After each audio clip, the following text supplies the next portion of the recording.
बिस्मिल्लाहिर्रहमानिर्रहीम अस्सलाम वालेकुम। मैं हूं जलील खान कुलाची। आप देख रहे हैं मेरा यूट्यूब चैनल।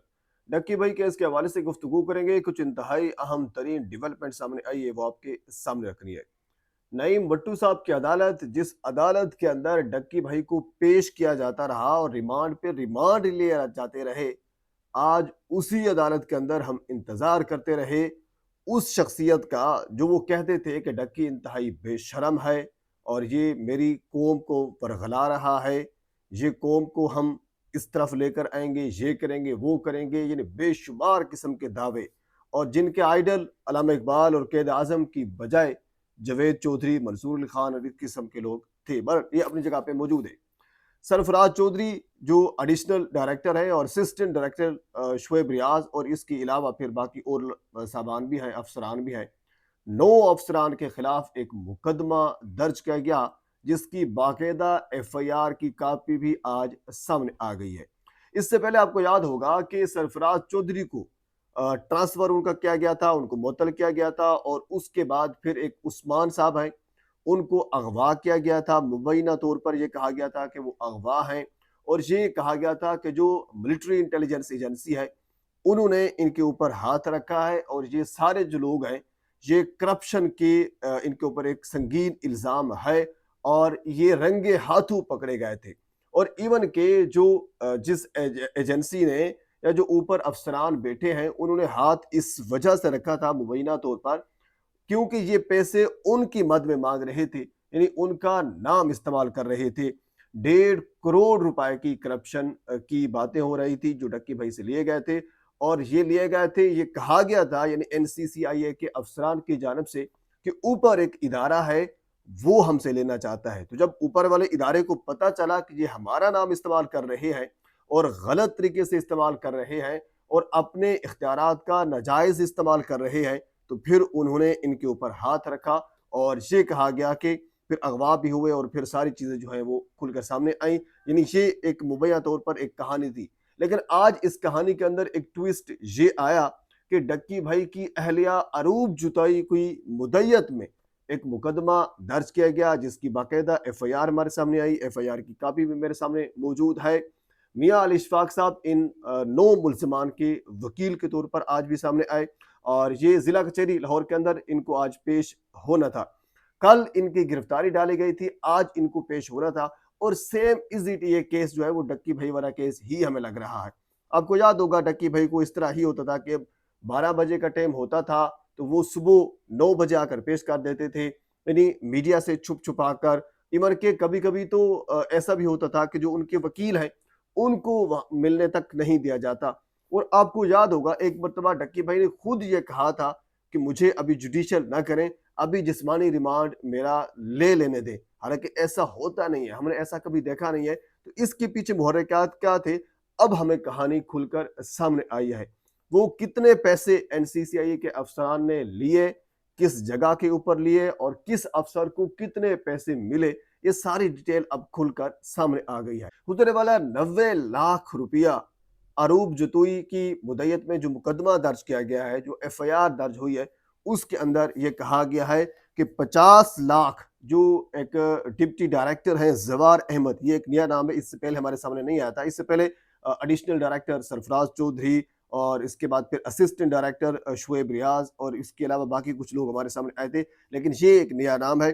50 लाख उन्होंने लिए, और इसके अलावा 20 लाख जो असिस्टेंट डायरेक्टर शुएब रियाज साहब हैं उन्होंने लिए, और इसके अलावा एडिशनल डायरेक्टर जो सरफराज चौधरी साहब हैं उन्होंने 5 लाख, और 5 लाख जो वकील हैं उस्मान मुश्ताक उन्होंने लिए।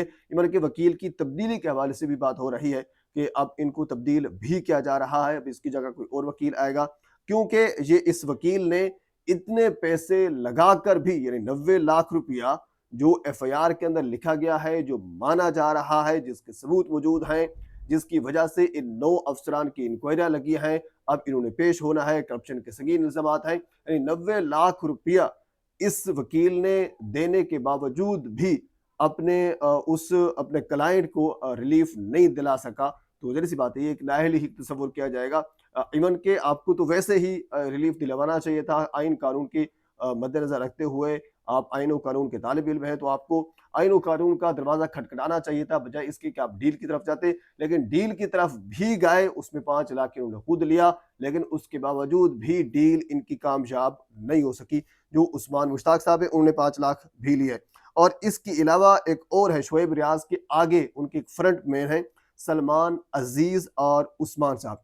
तो उस्मान भी उन्होंने भी 5 लाख लिए, और ये वो उस्मान है जो जिनका भी केस इस्लामाबाद हाई कोर्ट के अंदर जेर इल्तवा है, जिनकी बारे में ये कहा गया था कि उनको मुबैना तौर पर अगवा किया गया है और वो कहाँ पे है अभी उसका कोई पता नहीं चल रहा था।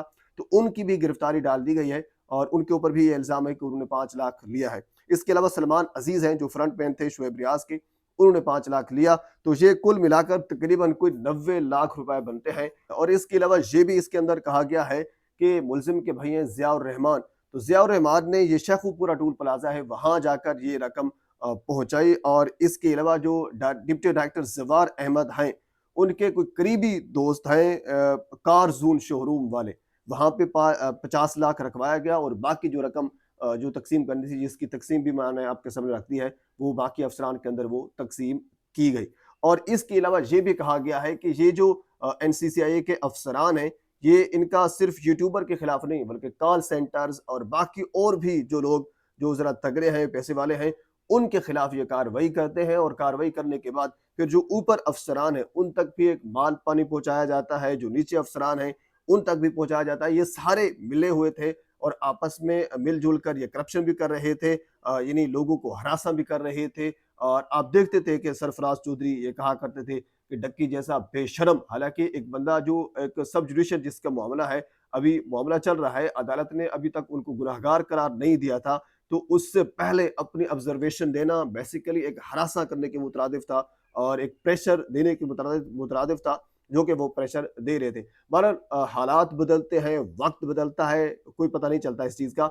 वक्त बदला, उसी नई मट्टू साहब की अदालत के अंदर इनको आज पेश होना था, लेकिन पेश नहीं किया गया। तो वो वैसे जिस तरह डक्की भाई का केस चल रहा था, तो अब हमें ये लग रहा है कि इनका केस भी वैसे चलेगा, लटकाया जाएगा और इसमें यानी कह लीजिए कि वो तमाम तर जो तौर तकाज़े हैं, वो सारे पूरे किए जाएँगे। पर डकिया वाला केस जो है अभी तक तकरीबन कोई 20 दिन हो गए हैं, जिसको हाई कोर्ट में उनकी अपील डालनी थी, अभी तक वो अपील नहीं डाली गई। तो उसके पीछे शायद ये डील थी, जो डील हो रही थी, जिसकी बुनियाद के ऊपर फिर उन्होंने जुडिशियल भी करवाया और उसके बाद फिर उन्होंने रिलीफ कोई दिलवाना था, तो ये डील उसके पीछे हो सकती थी। इसी वजह से अभी तक उन्होंने बेल नहीं डाली थी। बहरहाल अब हम देखते हैं कि इन मामलात में क्या चीज़ निकलती है और डक्की भाई वाले केस के अंदर क्या कुछ निकलता है। बहरहाल जो कुछ भी हमारे सामने आएगा, मैं बर वक़्त आप तक पहुँचाने की कोशिश करूँगा। एक मर्तबा आपसे गुज़ारिश है, मेरे चैनल को सब्सक्राइब कर दें ताकि आने वाली हर इन्फॉर्मेटिव वीडियो आप तक पहुँच सके। अल्लाह हाफ़िज़।